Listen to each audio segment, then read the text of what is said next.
Should you quit your job to start your business or your personal brand? That's what we're going to talk about right after the intro. Hello guys, my name is Joe Valle. I'm a personal branding videographer at Trust Visuals, and today we're going to talk about whether we should go all in when building our personal brands. Now I'm doing this experiment right now. I'm doing a one take video. And why I'm doing one take video? Because I'm trying to make my process faster and editing faster, and I have to try a bunch of things to see how it's going to work. But anyways, we're not going to talk about that. We're going to talk about whether you're going to go all in your business. And I have some thoughts about that. And I'm going to follow a little script that I made. It's right in front of my camera. You can check a video that I did related to that. So here's the thing.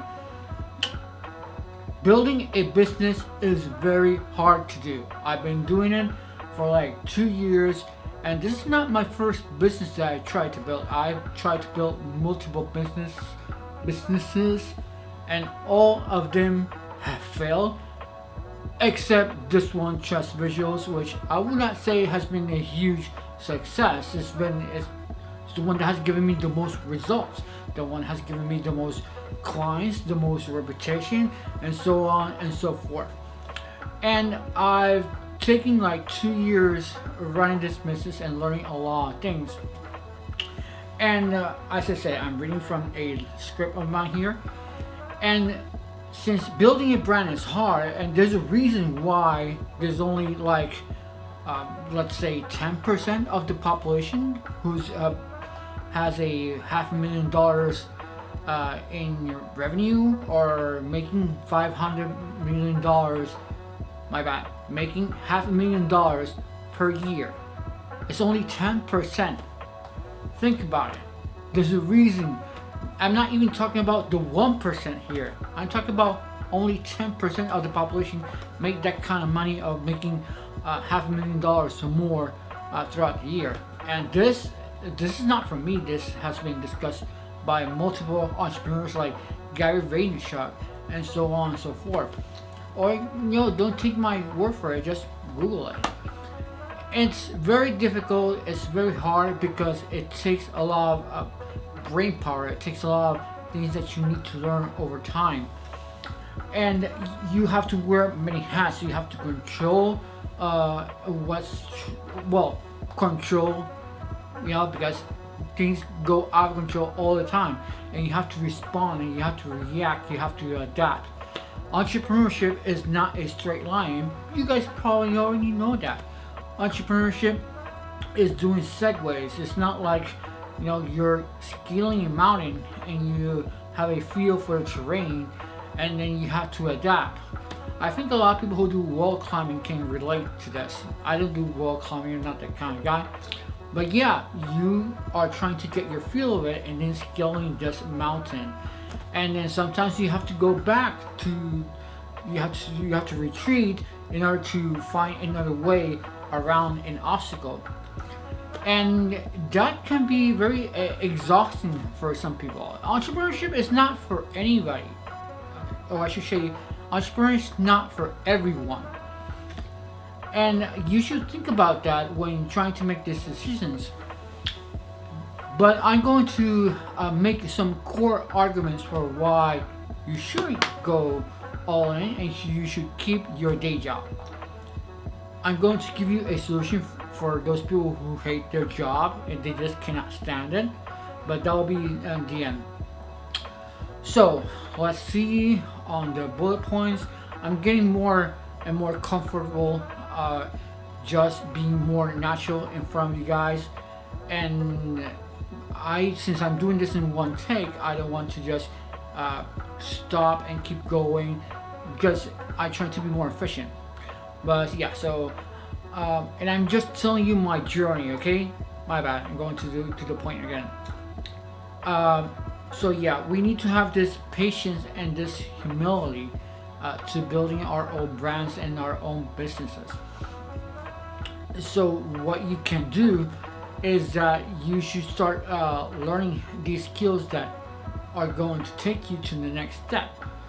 Because when you are building your business, you have to become another person. Literally, the person that you are now is not going to take you to the next step.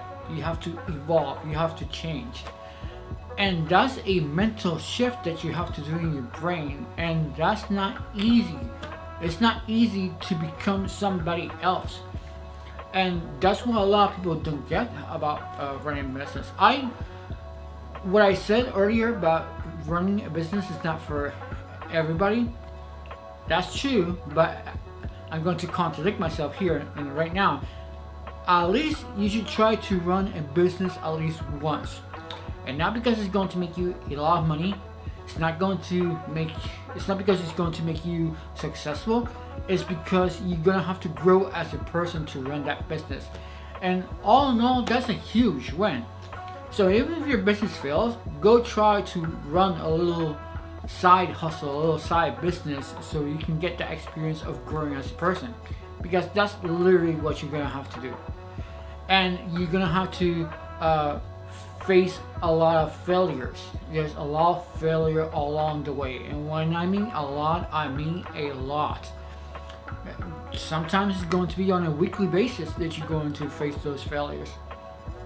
And I don't want you guys to have the pressure of say, oh, I have to make my business worse because I need to pay the rent. You don't want to be in that position of putting that pressure onto you. You want to have some breathing room to be flexible, and that's the key thing here. Seth Godin, which if you don't know about him, you should Google him. He's an excellent marketer and an excellent entrepreneur. Talks about that on one of his blogs, that you need to have some leeway, some flexibility, some elasticity to build what you're trying to build. And there's other people who advocate for the same things. The author of Eat, Pray, Love, I think her name is Elizabeth Gilbert. If I'm saying that wrong, or if I have her name wrong, I'll put it on the comments, on the description. But Elizabeth Gilbert, she quit her job right after she made Eat, Pray, Love, and that was like her third or fourth book, something like that. She had a day job, despite that she had published already 3 books, and she only quit her job because Eat, Pray, Love made like a gazillion dollars, and that's not my words, that's on her words on her book Big Magic. So yeah, you have to face a lot of failures, and you have to react to what's happening around you, to what's happening in front of you, and you have to make a lot of connections. You have to talk to a lot of people. You have to try and experiment with different strategies, and you have to do it on your own dime. And if you quit your day job, you basically are going to be spending the money from the business to pay the rent and to have your all basic needs covered. And what you really need to do is to the money that you make from your business, you have to invest it again in the business so it can keep growing. And that's why I wouldn't recommend you guys to quit your day jobs. And one of the reasons that people want to quit their jobs is because, of course, they hate it. And hey, I can relate. I've been there a few times. I've been in jobs that I really don't like. But right now, despite that, also, I'm going to make a parenthesis. It takes longer than you think. I'm going to use me as an example. Right now, I've been invited to give a panel speaking engagement or presentation next month, and it's going to be in front of a lot of people. Well, when I say in front, I mean Zoom, because COVID times, right? So this is going to be like my third presentation. I've been on podcasts, and I have guest write it on some blogs, not many, but some. So I had some exposure before. And has that moved a little, the needle? Maybe a little. It has gotten more reputation, and certainly I've gotten more referrals, but it's not that much. It hasn't made a huge dent on my life yet, because you have to rinse, wax, and repeat the process over and over again. It takes years. So you really don't want to feel nervous about, oh, when is my next paycheck, when is my next client. You really don't want to put yourself in that position. But a lot of us want to do that because, number one, we either hate our jobs or because ego. And I'm going to put a link here so you can check my review. Well, not my review, I guess a bird's eye explanation or exposition of my favorite book, Ego is the Enemy by Ryan Holiday. So check that out, because a lot of people just want to do business for the glamour.